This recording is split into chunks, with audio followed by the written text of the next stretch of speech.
and welcome to the PhD Life Coach podcast. This week, we are thinking about something that I think will be coming up for lots of you at this time of year. And to be honest, is all times of year and lots of you struggle with. And that is taking time off.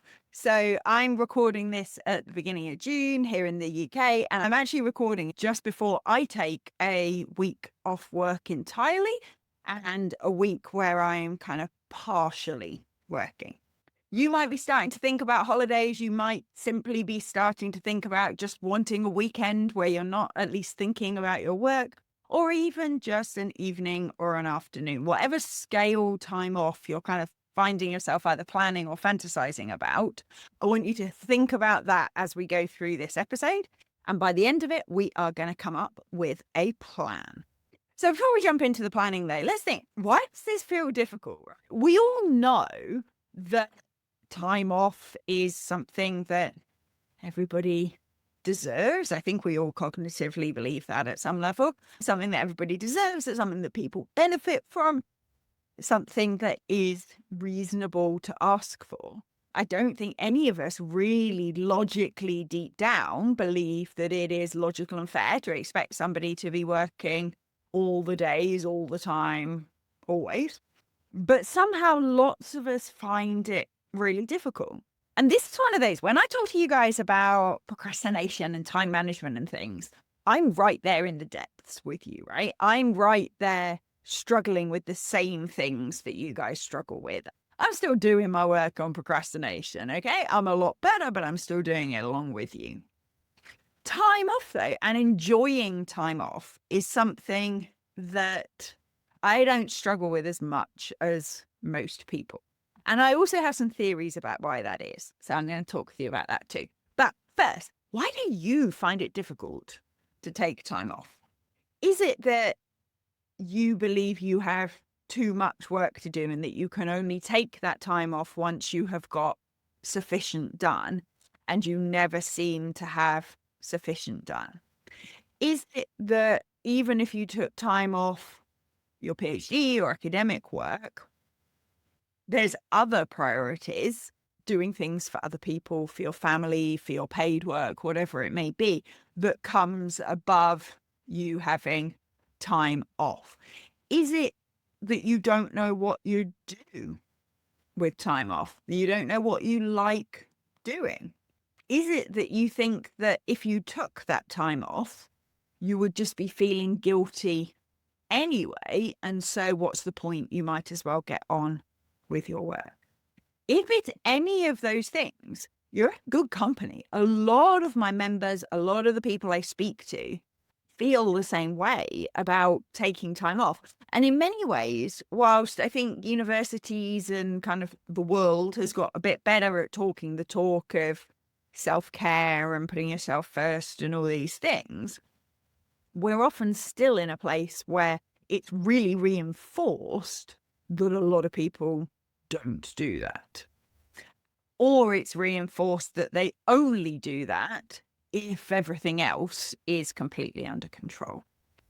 And let's be frank, it's not often that everything else is all under control. Now, if you were one of my clients, I would love to coach you through any of those thoughts so that we can really kind of examine them, figure out where they come from, explore what impact they're having on you at the moment, decide whether they are thoughts and feelings that we want to kind of keep and feed and drive, or whether they're ones we want to kind of pick apart a little bit because they may be no longer serving us. But as I am just a podcast whispering in your ears, what we're going to do instead is we're going to say, okay, I have all these thoughts. One day I'll join Vicky's membership or something like that and get coached on them. But in the meantime, what do I want to do right now? And I want you to identify the longest block of time that you would be willing to give yourself as time off over the next, let's say, month.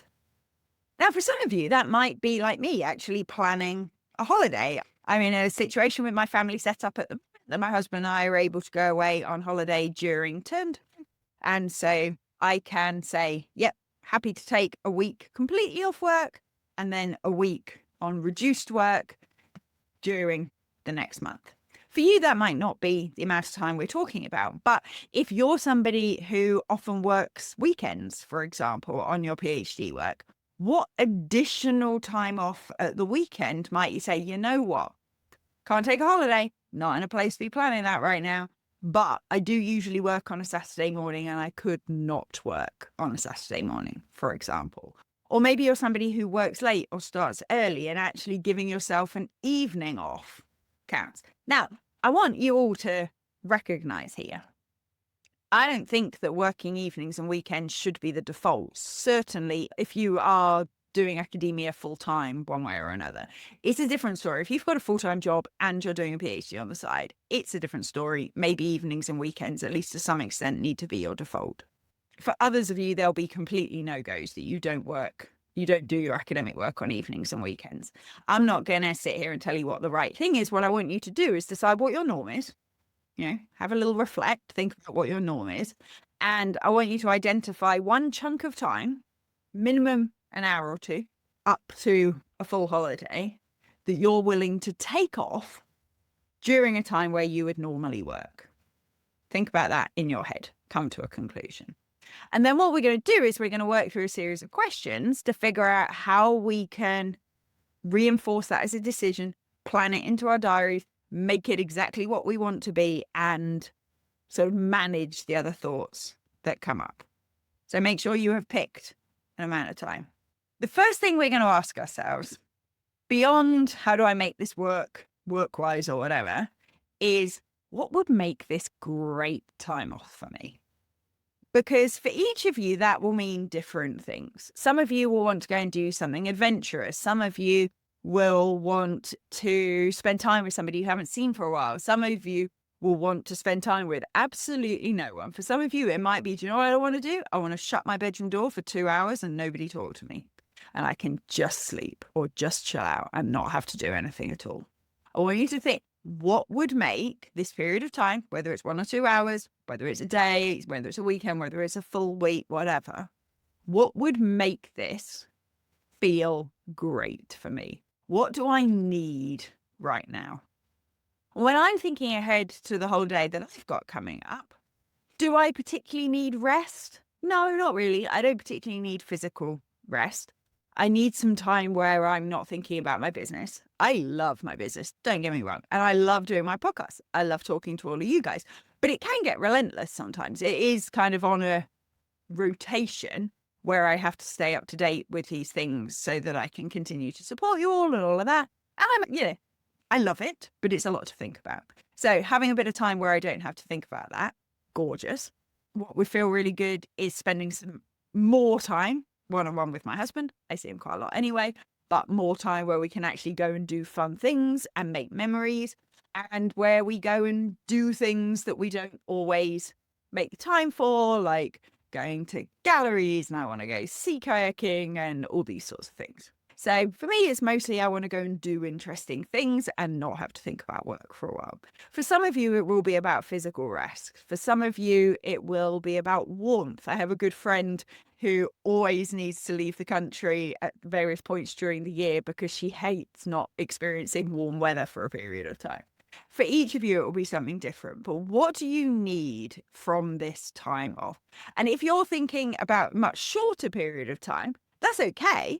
But let's think about what do you need that you could get in that period of time. And then I want you to ask yourself, why that? Why does that feel important for me? Because we want to just check in to make sure that what we're choosing is what we actually want, not what we're telling ourselves we want. So often society has messages about what we should want. We should be wanting to go somewhere glamorous. We should be wanting to spend more time with our kids, whatever it is. And this doesn't have to be true, right? Maybe you're telling yourself, oh, I just want some more time with my family. And deep down you're going, no, I want some time where I don't have to think about my PhD. I want to think about my kids and where I can just go and be a person for a while.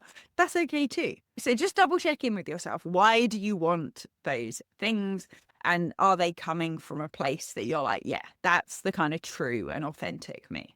So now we know what we want. Now I want you to think, What feels like it's in the way of that? What practically is in the way of that? Is this around money? Is this around people taking over some of your responsibilities? Is it over having too much to do, whatever that means? Is it about having deadlines that are coming up that you're worried you're not going to hit? What feels in the way of taking that time off?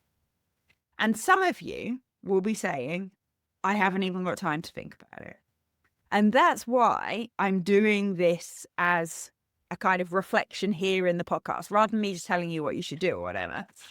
Why I want you to be thinking about it now. If you've got time to listen to this podcast, you've got time to start thinking about this for yourself, what this could look like.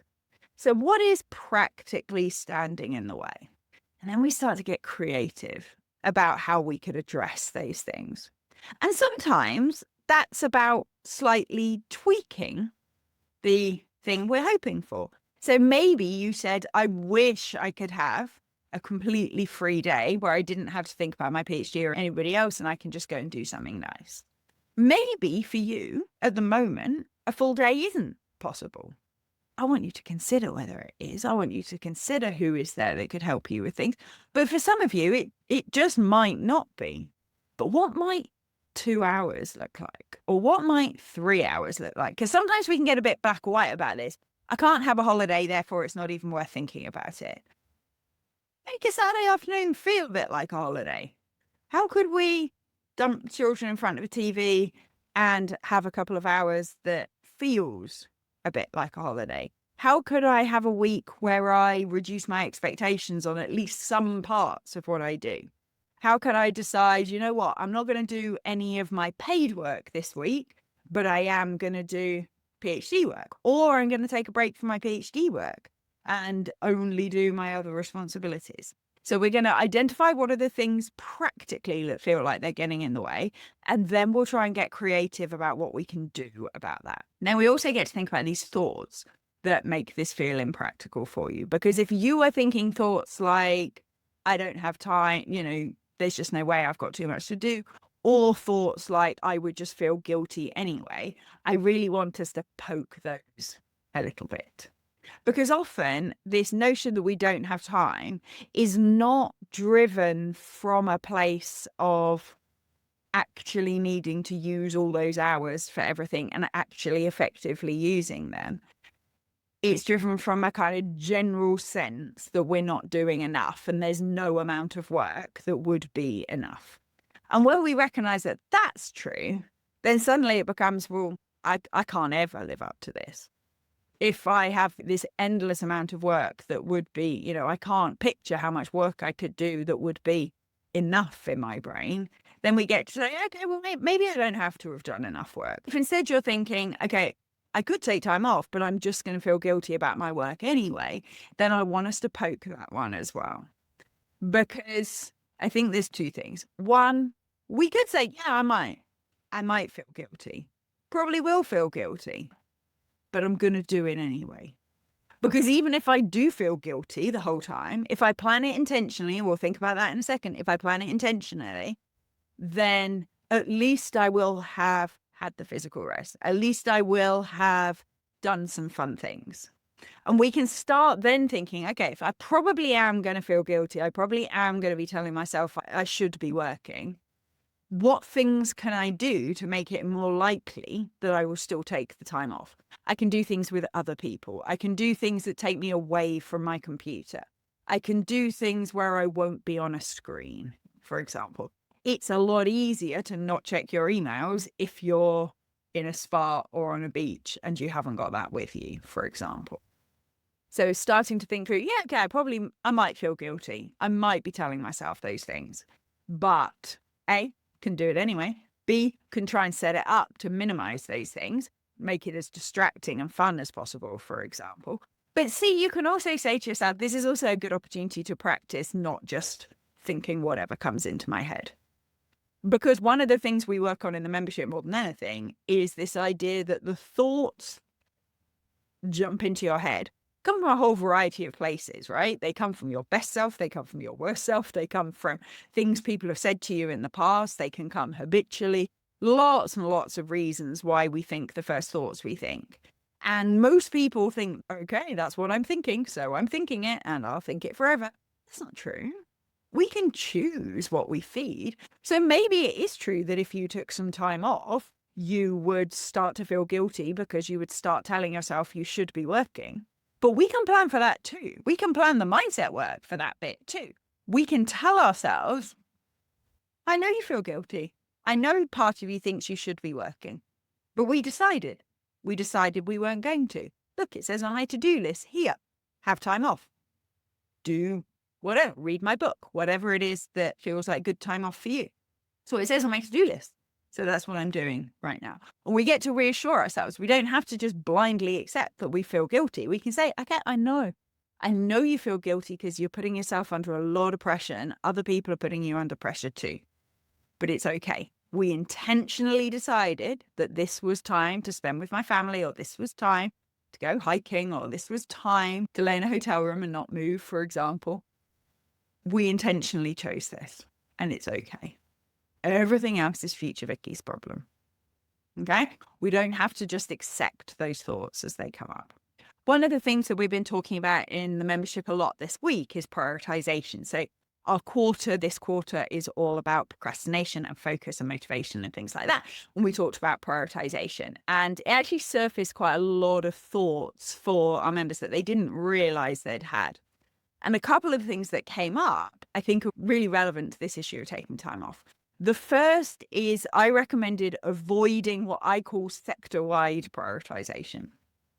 So we can kind of notionally divide our lives into sections where we've got family, we've got health, we've got money, we've got PhD if we're doing one, we've got paid work if we're doing some. We've got these different elements to our lives. And one of the things I see with people trying to prioritize is they try and prioritize entire sectors. So they say things like, my PhD will never be more important than my partner, or my health is always more important than my PhD, for example. And sound like perfectly worthy, sensible things, right? No one's going to say, no, your PhD should take priority over your partner, or no, your PhD should take priority over your health. But the problem is when we make them these big sector-wide priorities, it removes any nuance within. It's like a macro level, is my health more important than my PhD? Yes. At a micro level, is doing 2 hours work this afternoon actually going to negatively affect my health? Probably not. And when we then think that one of the sectors of our lives that I think most adults minimize and neglect the most is the kind of fun and human experiences kind of sector. So the just doing stuff because it's cool bit. When we say, oh, my PhD, my academic work has to take priority over my doing cool stuff sector of my life, then again, it doesn't allow for any nuance. And we end up in these really black and white things where it's like, no, you need to be head down until this work's done. And it's like, what does head down even mean? And one of the things when you allow for more nuance is you get less black or white about things and you realize, okay, broadly speaking, my partner is more important than my PhD. But on this particular Tuesday night, when I've got something I want to get done and he's watching something on TV anyway, I can do 2 hours on my PhD and it is not going to negatively affect our relationship, for example. On the flip side, if you're saying, oh, my PhD is more important than my social life right now, it's like, oh, that's cool. Maybe it is right now. Maybe you're in a period of it where you're in the midst of writing up, or you're in a very busy data collection phase or whatever.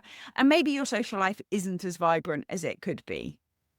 But that doesn't mean that on a Friday night between 7 p.m. and 9 p.m., seeing your friends can't be a priority. Can't be the priority, the one thing that you're doing. So when you're thinking about how you could take some time off, whether that's a couple of hours of an evening or whether it's an entire week off, is we have to make sure that we're not using these big sector-wide, broad brush priorities to tell ourselves, no, my PhD has to be my priority right now. And instead allow in that nuance of being able to say, broadly speaking, My academic work is my priority for this period of my life. But for this period of time that I've identified, doing something for myself is my priority. Allow that sort of nuance. It doesn't take away from the fact that broadly one thing is your priority. For a short period of time, something else can be your priority if you choose. Everything we've done so far has been in what I call boss mode. So we're kind of in that version of us that's planning and making decisions. We're thinking, right, what would be good for me? When could I do this? What would that look like? Why would I want to do it? All of that sort of planning part is boss mode. And some of you will have found this bit uncomfortable. You'll already, as boss mode, sort of going, oh, I'm not really willing to make the decisions I would need to make in order to do this. And if that's you, if you're already going, I'm finding this really difficult to plan what this could be, or to admit to myself that I need it or deserve it or would like it, then I want you to think, what would help you? What would support boss you? Do you need to discuss it with somebody else? Could they reinforce with you that actually doing this is the right decision to have this bit of time off? Or could you, even if you need to, even shrink it more if that helps, just to practice making these decisions? How can you support boss you to make a decision about when you're having time off, what you're doing, and why you're doing it? Now, for many of you, though, you'll be okay with that bit. Might feel a bit uncomfortable, might feel a bit weird. But now you're like, well, that's all very well. I've decided I'm having that time off. But I know implementer me, the version of me that actually has to do this. If my work's not finished, I will sack off the time off. Or I will end up just quickly checking my emails, even though I said I wouldn't. Or I will end up doing X, Y, Z. And that's really important to recognize, right? The implementer you doesn't always follow what boss you planned. It's okay. We're all human beings. We all get this stuff. It's not a problem, but we can plan. How can we make it easier for implementer me? How can I make it easier for me to do this? So I'm recording this on a Thursday. I go on holiday on Sunday. You won't be listening to this till the week after next. So by the time you listen to this, I'll be back from my holiday. But one of the things I'm doing to make it easier for implementer me to not work when I'm on holiday is I'm working out what stuff would hang over my head and how can I get it done to the best of my ability before I go. So as an example, this podcast, like I say, is going to come out the day we get back. It probably would be tight for me to record it when I got back, but I probably just about could. I'm doing it now so that I'm not thinking about it when I'm away. I'm trying to sort of finish off any emails, things like that, answer all the questions that my members have submitted, because I'm going to have no questions for Vicky next week. So I'm trying to get all those done before I go. So I'm thinking, right, what can I get done now that will enable future Vicky to not have these things hanging over while she's on holiday? Am I going to finish all of it? Certainly not. That's why I've prioritized them. I'm doing them in a certain order. And the other things, they will wait. So what I'm doing, I'm not expecting myself to be perfect. I'm getting as much done as I can before I go. And then everything else, I'll be telling myself, I'll deal with that when I get back. And I trust that future me can do that when I get back. And if I don't know how yet, that's okay, because it's future me's problem. The second thing I'm going to do is think really intentionally about what things would make me work while I'm away. My members know there are no sessions. My members know there's no questions for Vicky, so I'm not going to be answering any questions either by voice note or in community. They know that I'm absent. So I've set that up. So I won't be tempted to go in and deal with those things because I know they know I'm not there. I am, however, taking my laptop. I'm taking my laptop because I work with other clients. I have some institutional partners and things like that. And not all of them know that I'm on holiday, and I want to be able to answer occasional emails about things like that. How am I going to make sure that that doesn't take over my holiday? I'm going to plan for what that means. So I am going to take my laptop, which means I'm only going to check my emails on my laptop. I'm not going to check my emails on my phone.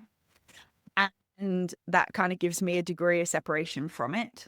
And I'm going to allocate myself some time, probably in the late afternoon, where if I'm back at the house that we're staying in and I have my laptop there, I can check for half hour or so whether there's any urgent emails, and I will only reply to urgent emails.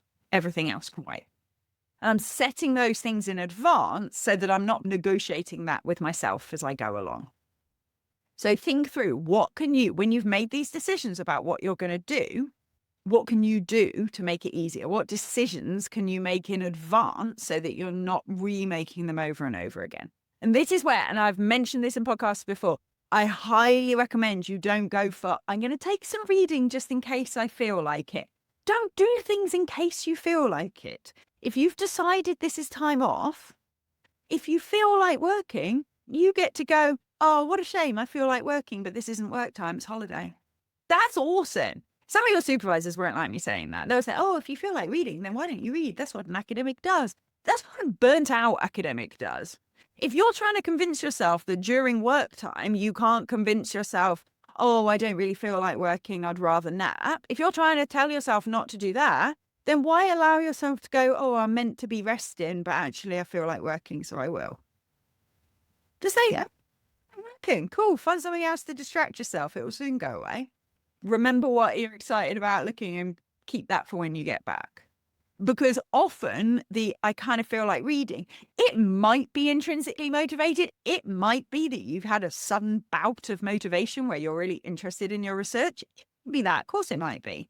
But a lot of the time it's your guilt speaking in sneaky little, oh, maybe I could just do a little bit. It's your, oh, I'm a bit behind voice. That one coming out and poking you and pretending that it's going, oh no, we're just feeling a bit motivated. No, you're not. You're probably not. And if you are, it'll go away. So decide in advance. Don't just decide. And if you're somebody, I am very good at compartmentalizing those things. Okay. Not gonna lie. I am very good at saying, you know what? I'm just checking my emails every couple of days for about half an hour. And beyond that, I won't care. I am very good at doing that. If I wasn't good at doing that, I would not be taking my laptop. I would put a physical barrier in place. So think about if you're somebody who kind of like pulls at you and you're like, oh, maybe I could do a little bit. Just don't take it. Turn your email off on your phone. And that's for holidays or for short periods of time too. The last thing I'm doing is I'm thinking ahead to future me, because I know I have a tendency to have massive things in future me. Oh, she'll sort that out. She'll sort that out. We'll be fine. What I'm doing, and I've done it already, is I'm deciding what am I doing the Monday morning I get back. So in fact, the Monday you're listening to this will be my return to not membership work, but to general doing work. I already know what I'm doing that morning. I'm starting with an exercise class. I don't usually exercise in the mornings, but I won't have been to my gym for a week and I want to get straight back on it. So I'm going to start with an exercise class so that I start feeling, right, we're back to normal, back into my routine. And I then have a 3-hour CPD. I'm doing some ADHD training at the moment to be a more ADHD informed coach. I feel like I'm pretty informed anyway, but this is like a specialist training and it's amazing. Loving it. Shout out to the people that are doing that with me. And so I'm coming straight back into that. So I know exactly what I'm doing. I'm also going to pick what my tasks are for the Monday afternoon. So I'm coming straight back. I'm going to do my exercise. I'm going to do my CPD. And then I know I've got the afternoon where I'll be working. I am going to pick before I go what tasks I'm doing when I get back. And I'm going to make sure that it's a nice ramp in, that it doesn't feel too, and you have to do everything. I'm not going to expect myself to make decisions on that first day back. I'm going to set it up in advance so that that's easier. You can do the same thing, even if we're talking about, okay, I'm just going to take the weekend where I don't work this weekend, for example. Let's make decisions ahead of time for Monday morning, so that you don't come back kind of going, oh, I've had all this time off and now there's 100,000 things. Let's decide in advance. Let's make it easy for ourselves, because that's what this is about. It's about thinking, this is what I need right now. This is what's standing in the way of getting it. This is what I can do to make it possible. And this is how I can make it as easy as possible. So make a plan, work your way through the things that we've talked about. Let me know. If you're not on my newsletter, go join my newsletter. You go to phdlifecoach.com, sign up for my newsletter, and then reply to newsletter. Tell me, what are you going to do with your time off? I want to hear from all of you what cool things you are going to be doing with your time off. I hope that helps. I'm super excited about my holiday. I hope you're getting excited about your time off too. Thank you all for listening, and I will see you next week.